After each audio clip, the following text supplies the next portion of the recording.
Chapter 2 of A Promised Land by Barack Obama. Michelle Yvonne Robinson was already practicing law when we met. She was 25 years old and an associate at Sidley and Austin, the Chicago-based firm where I worked the summer after my first year of law school. She was tall, beautiful, funny, outgoing, generous, and wickedly smart, and I was smitten almost from the second I saw her. She had been assigned by the firm to look out for me, to make sure I knew where the office photocopier was and that I generally felt welcome. That also meant that we got to go out for lunches together, which allowed us to sit and talk, at first about our jobs and eventually about everything else. Over the course of the next couple years, during school breaks and when Michelle came to Harvard as part of the Sidley recruiting team, the two of us went out to dinner and took long walks along the Charles River, talking about movies and families, places in the world we wanted to see.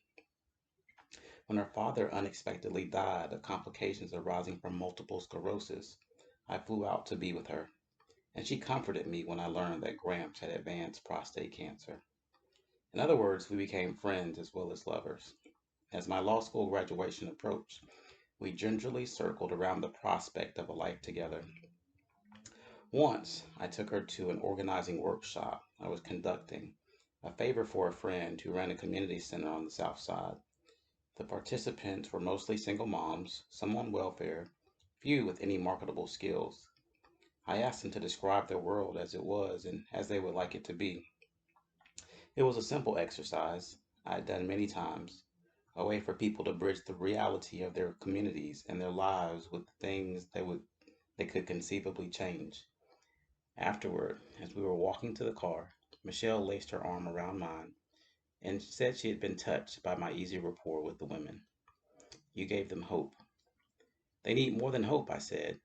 I tried to explain to her the conflict that I was feeling between working for change within the system and pushing against it, wanting to lead but wanting to empower people to make change for themselves, wanting to be in politics but not of it. Michelle looked at me. The world as it is and the world as it should be, she said softly. Something like that. Michelle was an original. I knew nobody quite like her. And although it hadn't happened yet, I was starting to think I might ask her to marry me. For Michelle, marriage was a given, the organic next step in a relationship as serious as ours. For me, someone who'd grown up with a mother whose marriages didn't last, the need to formalize a relationship had always felt less pressing. Not only that, but in those early years of our courtship, our arguments could be fierce. As cocksure as I could be, she never gave ground. Her brother Craig, a basketball star at Princeton who had worked in investment banking before getting into coaching, used to joke that the family didn't think Michelle would ever get married because she was too tough. No guy could keep up with her.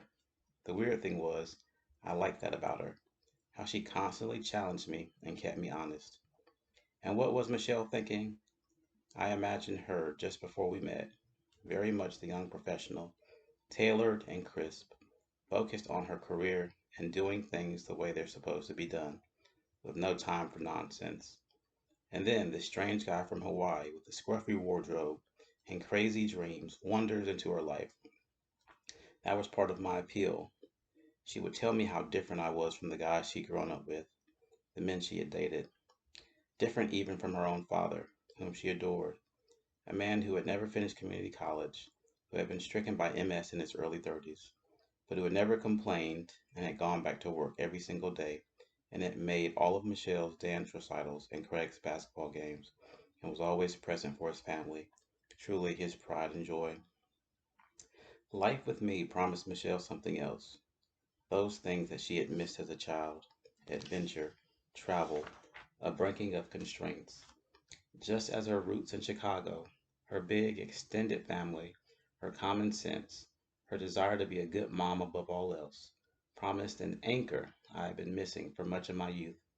We didn't just love each other and make each other laugh and share the same basic values.